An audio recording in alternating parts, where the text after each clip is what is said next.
Assalomu alaykum. Men shu STEM School maktabida 2 yildan buyon faoliyat ko'rsataman. Abdulaziz o'quvchimga ona tili adabiyot fanidan dars beraman. Abdulaziz o'quvchilar ichida juda tafakkuri keng, aqlli, har tomonlama fikrlaydigan bola. Biz bunday o'quvchi borligidan xursandmiz. Sinfimizda eng faol o'quvchilardan hisoblanadi Abdulaziz. O'quvchilar bilan, boshqa do'stlari bilan ham yaxshi kelishib ketadi.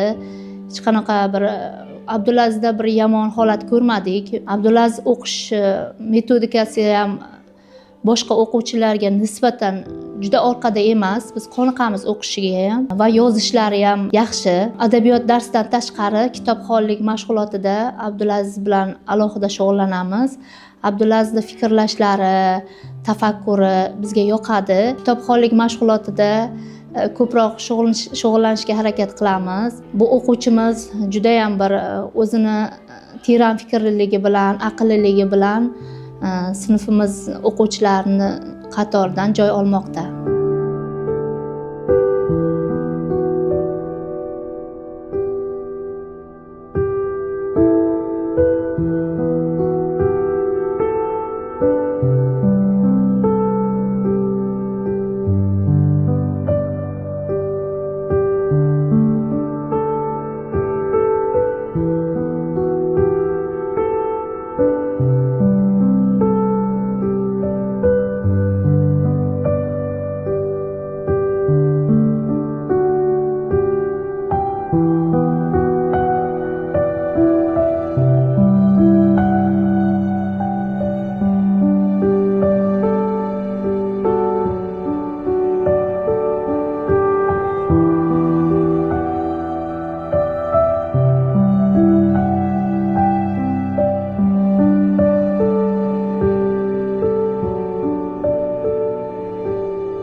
Assalomu alaykum. Men Ibragimova Nafisa, STEM School maktabida robototexnikadan o'qituvchiman.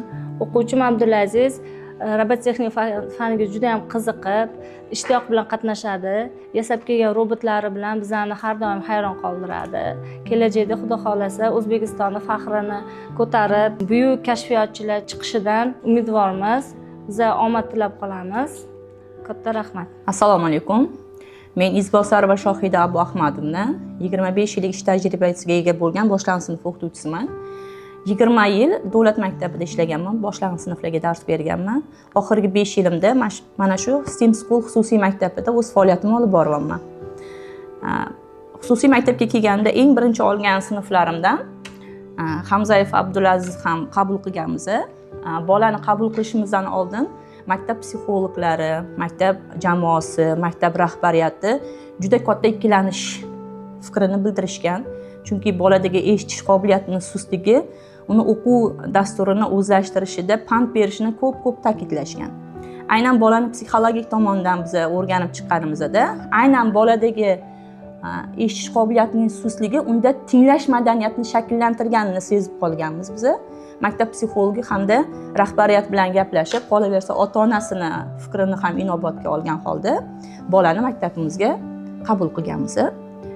4 yil davomida bola bilan psixologik tomondan ham, pedagogik tomondan ham logoped ustozimiz o'zini yo'nalishida ish olib bordik.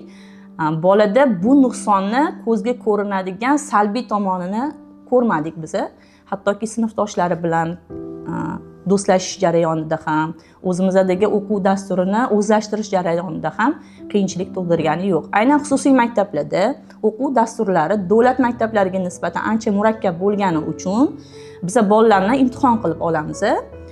Aynan Abdulaziz 4 yil davomida o'sha tinglash madaniyatini chuqurligi uchun, juda kuchli rivojlangani uchun bizani o'quv dasturini o'zlashtirishga qiynalgani yo'q. Qolaversa ota-onasi juda katta yordam berdi.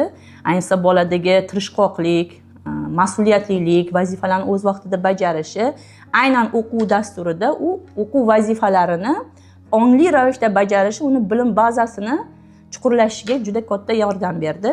Hozir Abdulaziz maktabimizda 5-sinfda o'zini o'qish faoliyatini davom ettiryapti. Abdulaziz, hech qaysi fandan qiynalmayapsizmi? Yo'q. Matematikalar qiyin bo'lmayaptimi? Yo'q. Eng yaxshi ko'rgan faningiz qaysi bo'lyapti? Robototexnika eng yaxshi bilaman. Abdulaziz o'zi boshlang'ich sinfdan ixtirochi bo'laman degan maqsad oldiga qo'ygan. O'shaning uchun hozir 5-sinfdan robototexnika fanidan qobiliyati boshqa sog'lom bolalarga nisbatan yuqori darajada ekanligi aniqlangan. Ishonamizki, Abdulaziz o'quvchimiz kelajakda buyuk ixtirochi bo'lib, O'zbekiston kelajagiga o'zini munosib hissasini qo'shadigan buyuk shaxslardan bo'lib yetishadi degan umiddamiz.